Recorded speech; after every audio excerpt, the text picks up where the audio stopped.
So in the last video, we looked at the anatomy of the prompt, and we broke the anatomy down into two parts.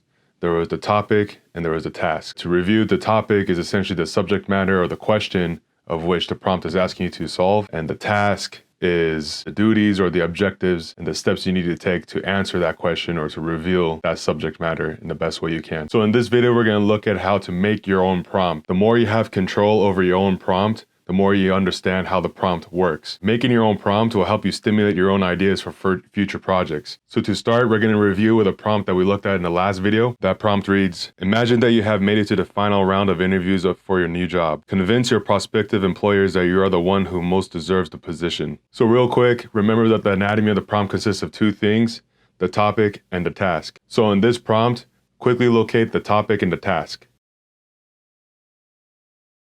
So as we said, the topic is the main idea. The main idea is the job search. The task is based on the verbs.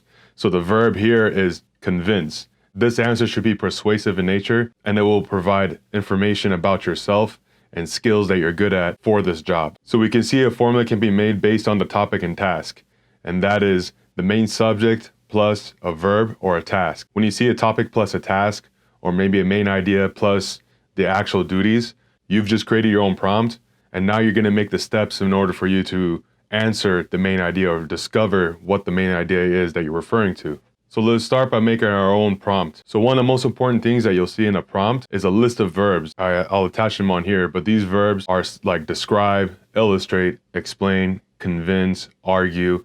These are meant to articulate what the main idea is. So now that we have this list of verbs, let's go ahead and take our little formula that we made, the topic plus a task, and let's make a new prompt. So let's think about the question, how can we fix the divide of this country? So let's start off by giving a general idea.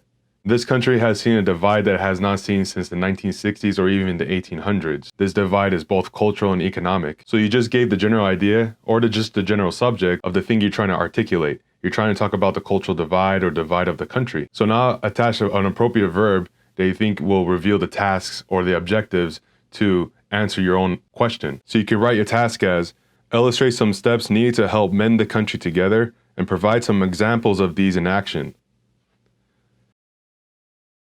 Boom! You just made your own prompt, and this is going to help stimulate ideas for either a research topic, or even you can provide this to another student so they can answer together. So I'll provide probably two more ideas, and let's see if we can work them together and make two more prompts.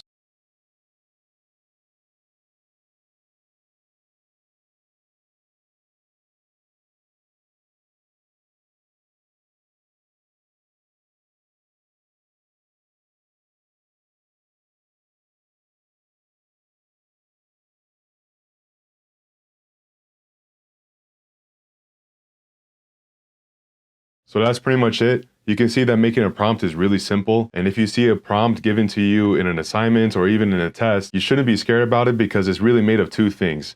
And what's that? It's the topic and the task. The topic is your general idea. The task are the steps you need to take to uncover that idea. So that's pretty much it.